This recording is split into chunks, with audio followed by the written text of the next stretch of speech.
It was here in 1977. My hair looks terrible. I was supposed to get it cut today. There it is.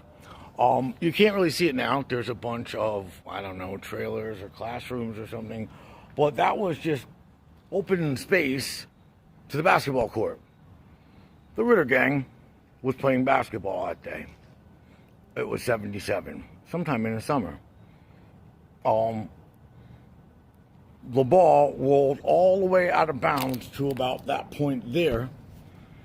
And a young dude that was playing with the Ritter gang, he wasn't necessarily part of a Ritter gang, but he chilled with them. There was a couple people that would just come and play, pick up basketball games and football games and so forth with the Ritter gang. My dad was definitely playing that day.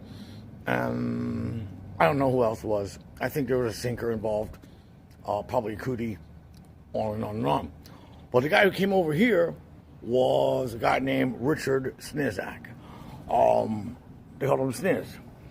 And when he picked the ball up right there, he looked down there, because I used to take my big wheel and roll down that little hill into those doors. Those were red doors back then, but those are like more reinforced now, but into the doors that were there. And there was a girl named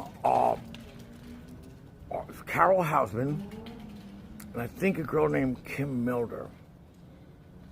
Maybe that was too early for her. Maybe there was a girl named, maybe it was one of the Glassics. Or maybe it was there was another girl.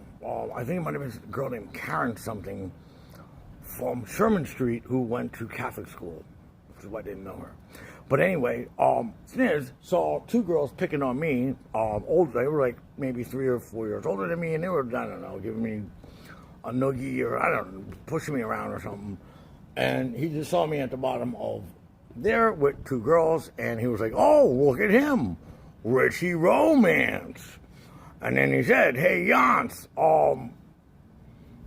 kids over here getting the romance on." So that is where it started, but that was 1977. Flash forward 9 years, August 1986, to this place right here, a place I knew well. That's where all my games were from Eastside Youth Center. But now this is the practice field. I was starting sometime in early August. I had to make the choice. After 6 years of taking guitar lessons from Dan Fredericks, brother of Bass Fredericks, famous Eastside musicians, I tried everything I could. I have an acoustic guitar. My dad bought me an electric, but no matter which way I shook the dice, it was 86. It was the height of hair metal. I wasn't trying to be Bon Jovi or Skid Row or a hair band. And that's all I could come up with. My dad wanted me to be the next Keith Richards and be a rock star, but we didn't call it classic rock then. But no matter which way I shook the dice, it's no matter how good I get at this, best case scenario, I could become Eddie Van Halen maybe, but they're still kind of heavy metal and have big hair. There was just no way I could shake it up where it was I could get people like Ruth Latch or Kayleen Wagner or Tara Abraham to come to see me play a guitar and dress sexually. I don't know. I just put that on the back burner. I had to quit taking guitar lessons so I could play football. So we came here on day one of double sessions. It was probably 8 in the morning or something like that. And you had coaches there, and one of them was Snizak, the guy who called me Romance. You had Coach Steiner, Coach Marks, Coach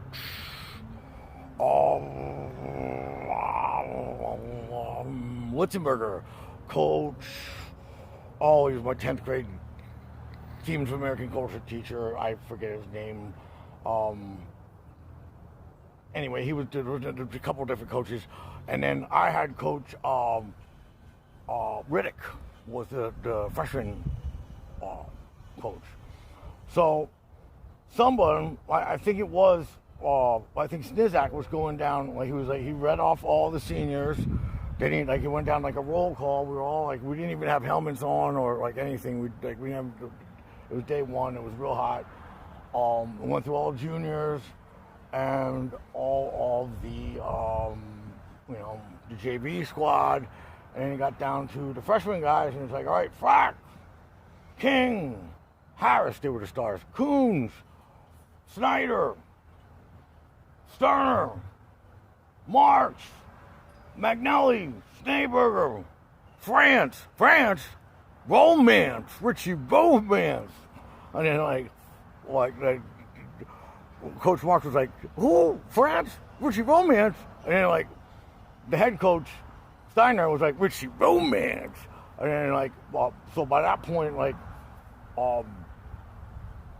Coach Riddick was like, okay, Richie Romantz, I know exactly who you are. You're Jesse's son. Get on over here. You're going to do some running. Marathon Mel.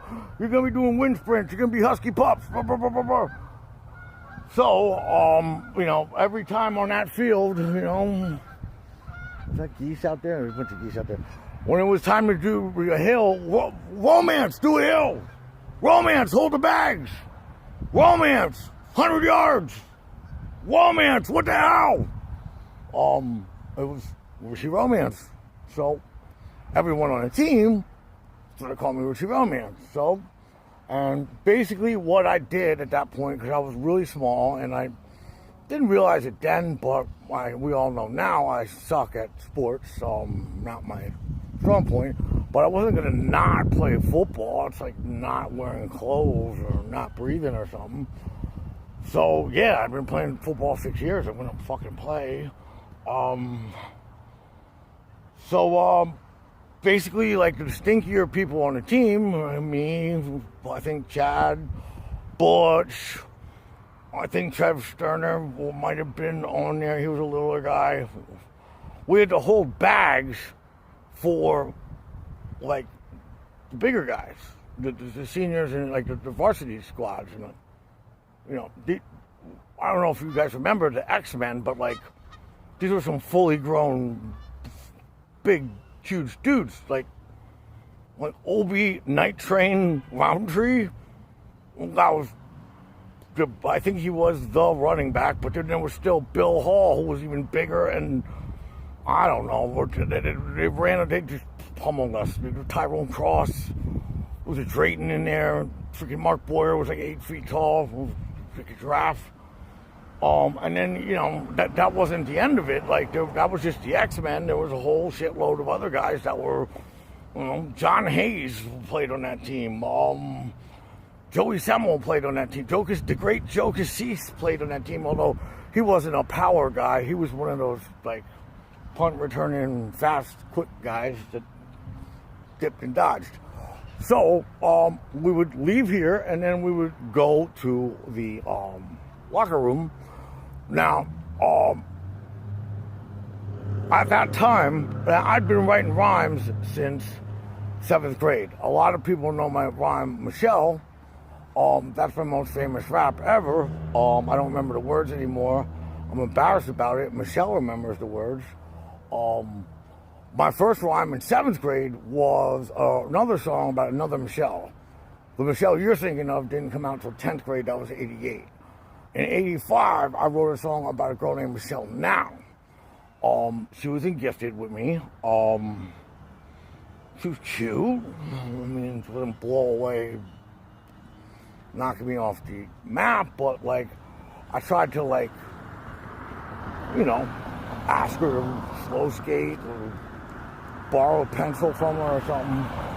She just wouldn't give me any time of day. So I wrote a song called She Won't Give No Play.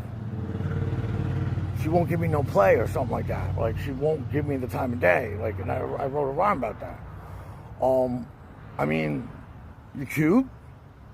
You're in Gifted with us, so that means if your name is not Dwayne, Rudy, or Richie Rowe, you're probably, I don't want to say nerd, but socially have a tough time on playgrounds and fitting in places other than a Gifted class.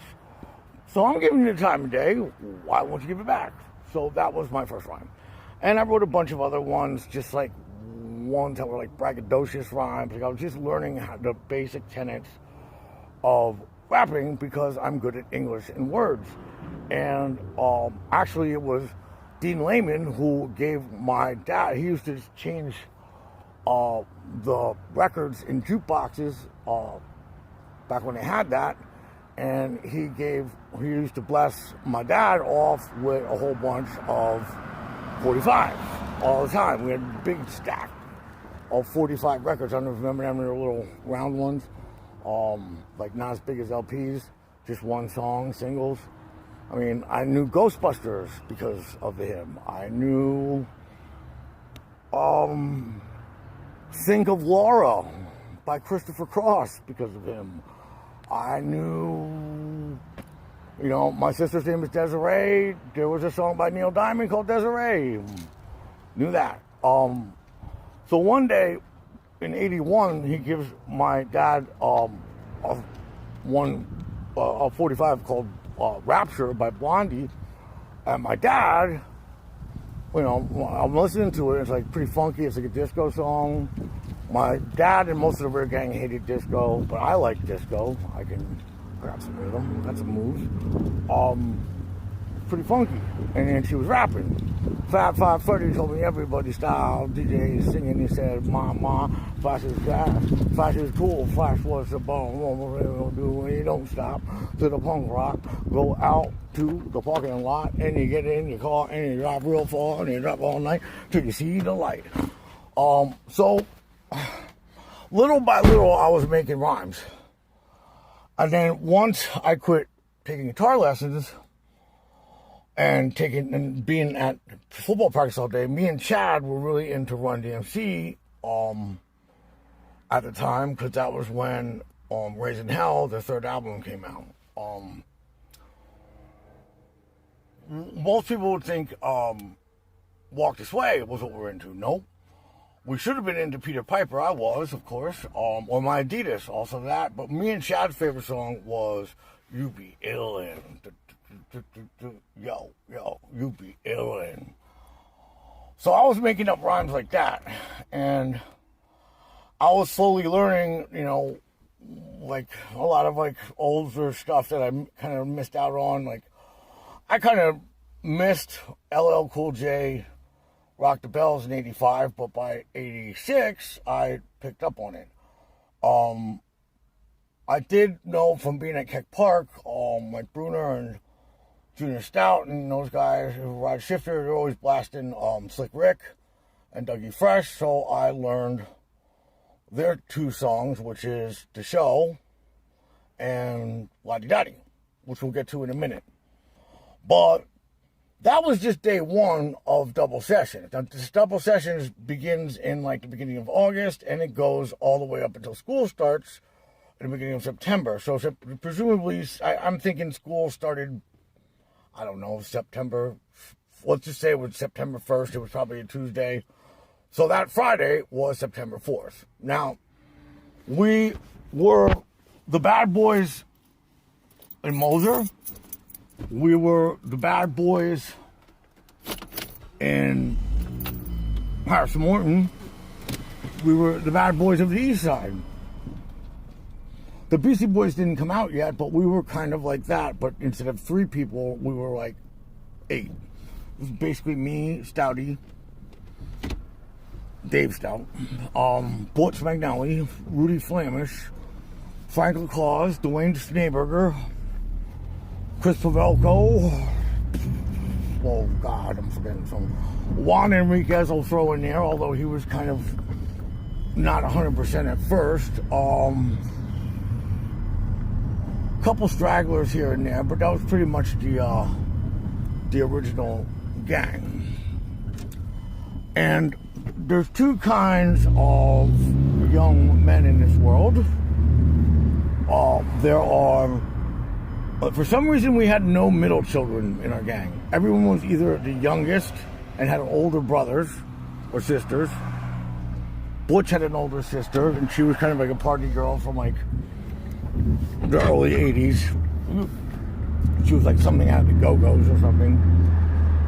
Stouty had a brother that was so much older than him that he had a kid that was 4 years younger than us, that everyone's always Dave's brother, but it's really his nephew.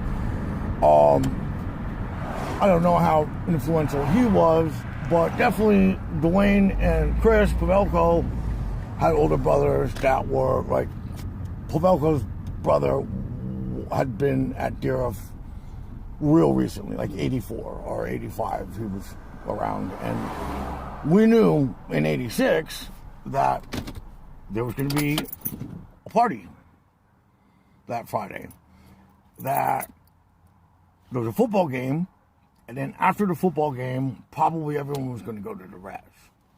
And we wanted to go to the Raz. We're Eastside boys. We're Keck Park boys. We're Moser dudes. Well, I'm a Ritter guy, but I was a dissident of this. I was the weirdo of the clique. So somewhere in this little area of Deerhoff is where Dwayne and I dwelled in the morning. And we knew we had to get beer. We had just started drinking a few weeks earlier. There was one day where somehow Kelly Hayes was supposed to come with us, but she bailed. And then Juan's sister Joanne came with us instead. And me, Chris, I think Rudy, Dwayne might have been in there, and Butch all went to the movie theaters, and we drank what we called rocket fuel. We would just take little bits and pieces of bottles and pour it into a cup and drink that, and that was the first time we ever got drunk. So I remember Butch was there because we went to, number one, we went to see Ferris Bueller's Day Off. That was the movie that was out at the time. This was, again, August 86. And Butch, in his normal Butch ways, grossed the whole theater out by pissing on the floor for some odd reason towards the end of the movie. At least we got to see most of the movie, but that's Butch for you. But somewhere in the morning, Dwayne was kind of the brains behind the Wheels of Steel. Stout was 6'4". He was playing varsity as a freshman. He did not play freshman football. He played varsity football. And even though, like, he was in our gang, he never, like, held that above us. He was pretty down to earth about it. Like didn't rub it in our faces that we all played freshman. Dwayne came up with the brilliant idea. And there was also a member of our gang that gets forgotten about, a guy named Adam Malozzi, who was also did a lot of brain works. One of those two, between him and Dwayne, they came up with the idea, all right, look, we got to hit everybody up, and we get $3 or $4 from everyone. So everyone chips in. Me, Rudy, Scott, Dwayne, Bush. We got like $30 altogether. Danny Miller hopped in. Well, I don't know why, and we even convinced, I think, Gloria Kovic and Lynn Bowman, like, we got some gifted girls to, like, just come along with us. We were like, yeah, man, it's going to be a party. You should come with us, yo. It's outside, but, you know, the reservoir, yeah, party, woo.